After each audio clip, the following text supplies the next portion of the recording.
Hola, ¿qué tal? Hay un programa econométrico que se llama Gretel que lo hace y lo desarrolla un economista, Alan Cottrell, eh, que tiene escritos incluso sobre marxismo junto con Paul Cockshott, que es muy interesante porque es un programa libre y es un programa que tiene incluso algunas prestaciones que incluso programas comerciales no tienen. En particular, vamos a hablar de evaluar la multicolinealidad.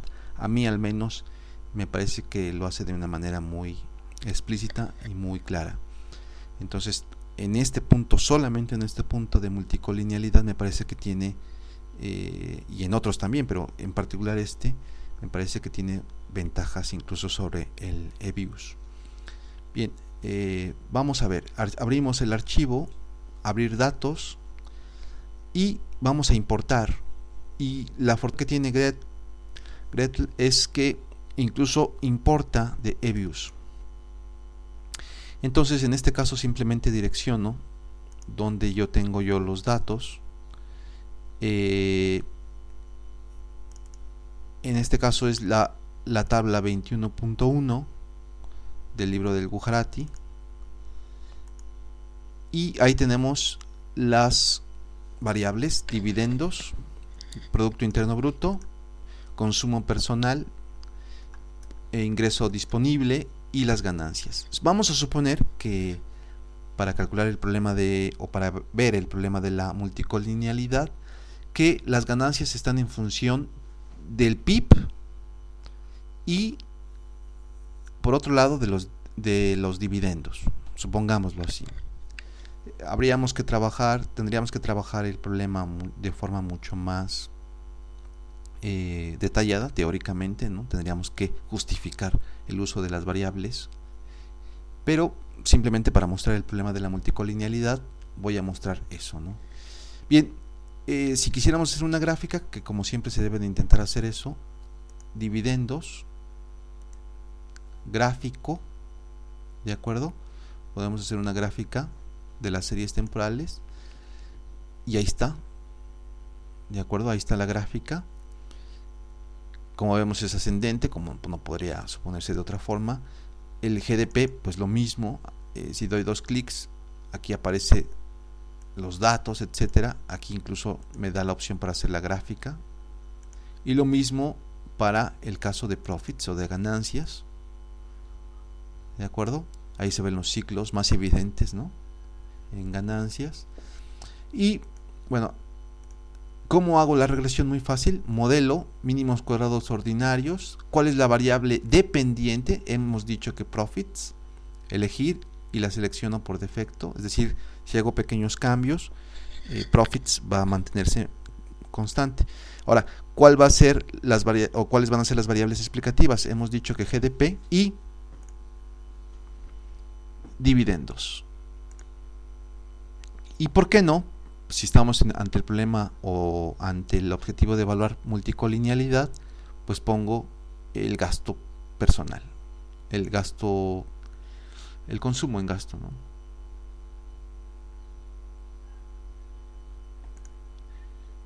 Aceptar. Aquí tenemos nosotros, estamos grabando, aquí tenemos nosotros esta variable, ¿de acuerdo? Y estas dependientes e independientes. Ahora, es muy fácil hacer las pruebas econométricas aquí, bastante fácil, porque vamos a contrastes y tenemos heterocedasticidad, cerramos, y ya inmediatamente nos pone aquí abajo contraste de heterocedasticidad. La hipótesis nula, algo muy importante y muy útil, nos dice no hay heterocedasticidad. Esa es la hipótesis nula.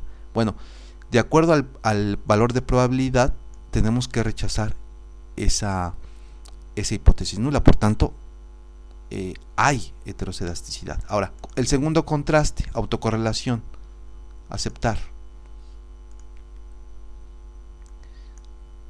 Y te decimos que el contraste LM de autocorrelación hasta el orden 4, ¿de acuerdo? Es muy, muy pequeñito, por tanto tenemos que rechazar y decir que sí que hay autocorrelación. Pero lo interesante porque esto lo podemos hacer en otros programas, la heteroscedasticidad y autocorrelación, es la colinealidad. Y entonces nos arroja esta ventana donde nos dice cuál variable en todo caso podría causar colinealidad. Leer que dice que el valor mínimo de la BIF o del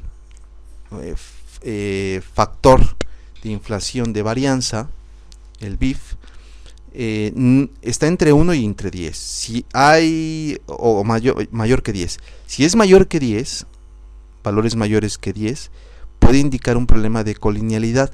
Vemos nosotros que GDP tiene 229 y 284 para PCE. E incluso para dividendos 32. Por tanto, podemos pensar que existe un problema de colinealidad o de multicolinealidad en nuestro caso. ¿Cómo lo podríamos ver también? Con las T calculadas, que son relativamente bajas, y con un R cuadrado que es aparentemente alto. Entonces, esa es una forma de ver si existe o no existe multicolinealidad. T calculadas bajas o relativamente pequeñas y R cuadrado relativamente alto. Hemos visto a partir del BIF, de la prueba que nos permite en este caso Gretel, podemos ver nosotros que existe posiblemente, muy posiblemente, un problema de multicolinealidad. ¿De acuerdo? Entonces esa es la manera de verlo en Gretel. Ahora bien, simplemente para cerrar el asunto, ¿por qué no vemos normalidad en los residuos? Aquí cerramos estas ventanas y nos muestra que la hipótesis nula es que los residuos se distribuyen de forma normal. El valor de probabilidad es tan bajo, de 2%, que tenemos que rechazarlo y por tanto no existe normalidad. En conclusión, si tuviéramos que defender teóricamente este modelo, nosotros tenemos que el modelo tiene heteroscedasticidad, tiene autocorrelación, tiene colinealidad y encima además los residuos no son normales.